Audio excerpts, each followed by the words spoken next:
کیا کر دکھائیں گے جو 3 سال میں نہیں کر سکے؟ اور اگر 45 دن میں وہ ممکن تھا تو پھر 3 سال میں یعنی 1000 دنوں میں آپ نے کیوں نہیں کیا؟ نہیں 45 دن مجھے نہیں معلوم. ابھی میں ان کی بھی بات سن رہی تھی احسن اقبال صاحب کی. انہوں نے بھی کہا کہ اگر چاہیں تو یہ 45 گھنٹے میں ہو سکتا ہے. دیکھیے جو ان کا ایجنڈا ہے، جو انہوں نے 14 نکاتی اپنے ایجنڈا دیا ہے، وہ کم و بیش ہمارا بھی ایسا ہی ایجنڈا ہے. ہم بھی چاہتے ہیں ملک سے کرپشن ختم ہو. ہم بھی چاہتے ہیں کہ جتنی کوپریشنز ہیں وہ پروفٹ دینا لیکن شروع کر آپ کا دیں. تو 45 سال کا منصوبہ ہے، یہ 45 دن کی بات کر رہے ہیں. میں اس پہ کوئی کمنٹ نہیں کرنا چاہوں گی، لیکن میں یہ سمجھتی ہوں کہ جس کمٹمنٹ سے میاں نواز شریف صاحب ہماری طرف آگے بڑھے ہیں، ہم اسی کمٹمنٹ سے ان کے ساتھ کھڑے ہوئے ہوں گے. اور ان کی بھی منزل ایک ہے، ہماری بھی منزل ایک ہے.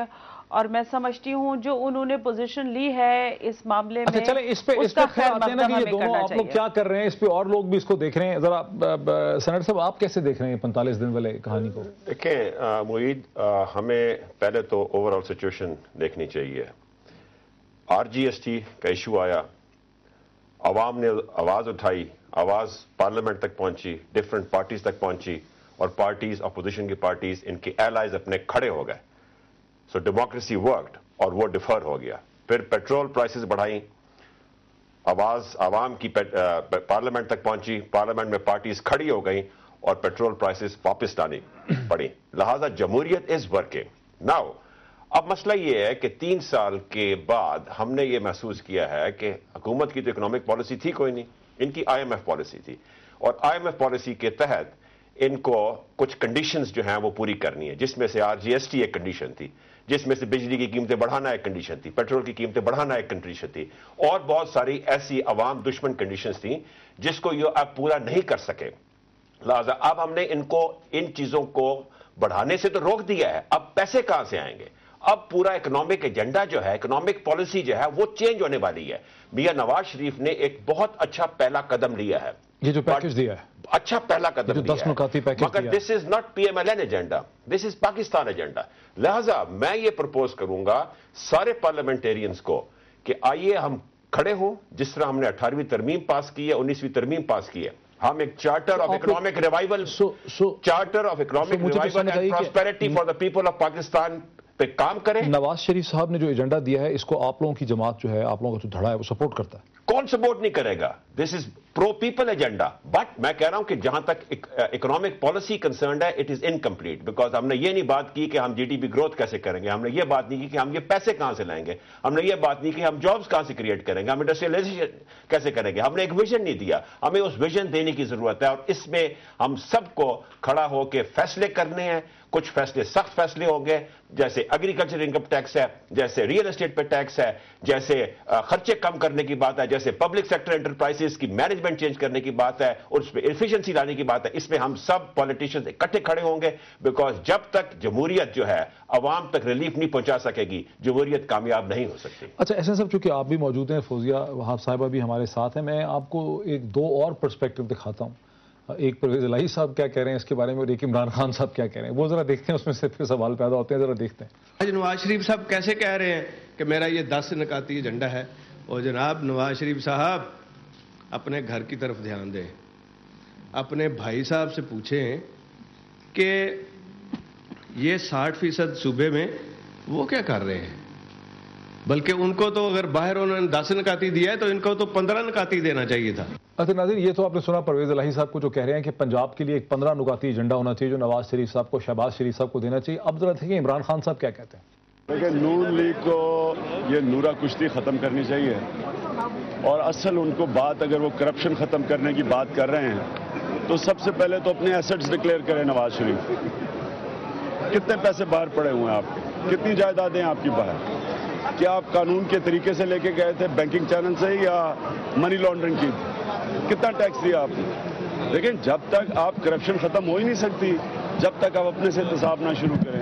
کیوں احسن صاحب کیا کہیں گے آپ؟ دیکھیں پہلے دونوں سنے تو ہے نا؟ جی میں دونوں سنے ہیں. جہاں تک چودھری پرویز الہی صاحب کا ہے تو کچھ نہ کہنا ہی بہتر ہے، چونکہ وہ تو آپ کو پتہ ہے کہ مشرف صاحب کے دور میں پرائم منسٹر بنتے بنتے رہ گئے تھے، تو ابھی تک وہ ایک صدمہ ہے. یقیناً ہم نے پڑھا لکھا پنجاب جیسے اشتہار اگر ترقی یہ ہے وہ تو نہیں چلائے.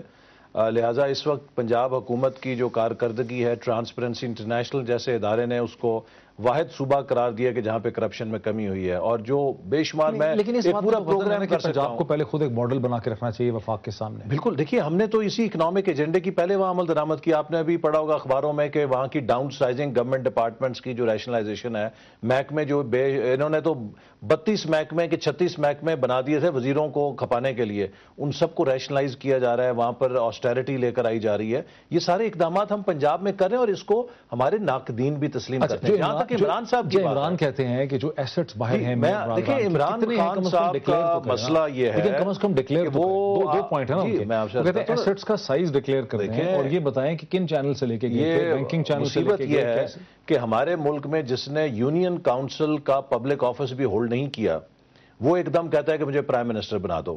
مثلا کوئی بندہ جس نے فرسٹ کلاس کرکٹ نہیں کھیلی ہو، وہ کہے گا جی مجھے نیشنل ٹیم کا کیپٹن بنا دو.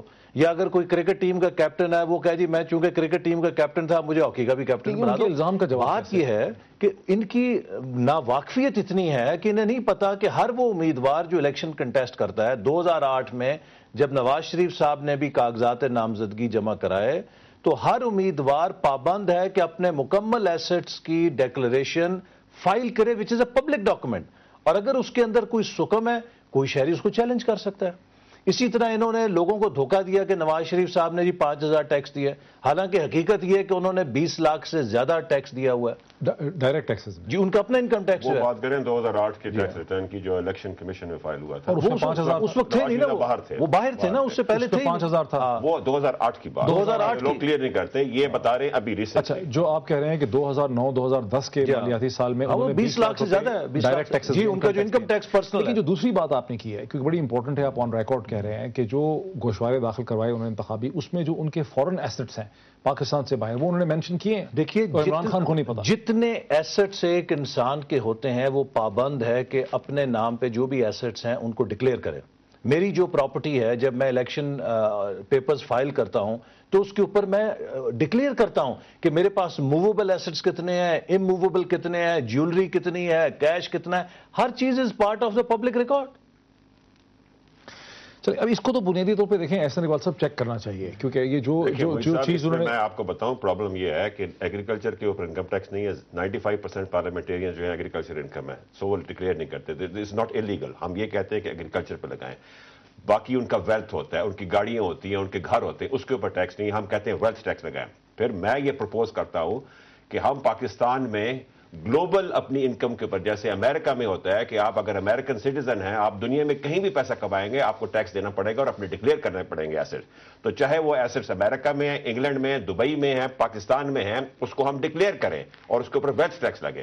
اس طرح لوگوں کا کانفیڈنس ہم پہ بڑھے گا. کیونکہ پارلیمنٹ میں پرابلم یہ ہے کہ 5000 اور 10000 والے تقریباً 95% پارلیمنٹیرین جو ٹیکس دیتے ہیں. اچھا میں ذرا کوئکلی فوزیہ وہاب صاحبہ کی تو جانتا ہوں. تو فوزیہ وہاب صاحب یہ بات شاید آپ کمپلیٹ نہ کر سکیں، لیکن دیکھیے جو بنیادی سوال یہاں پہ ہے، جیسے عمران خان صاحب نے کہا کہ نورا کشتی ہو رہی ہے، آپ نے تھوڑی دیر پہلے یہ کہا کہ میں آج کوئی نیگیٹو بات نہیں کرنا چاہ رہی پی ایم ایل این کے بارے میں، لیکن تاثر تو یہ ہے کہ آپ لوگوں نے یہ 45 ڈیز کی ڈیڈ لائن اس لیے خام خواہ تسلیم کر لیا کیونکہ آپ ٹائم بائنگ کر رہے ہیں. کوئی آپ کی سیریسنس ہے ہی نہیں، کوئی پلان، کوئی ویژن، کوئی ارادہ تو آپ کا ہے ہی نہیں امپلیمنٹ کرنے کا. تو آخر آپ اس کو مذاق میں کیسے اڑا رہی ہیں اس بات کو؟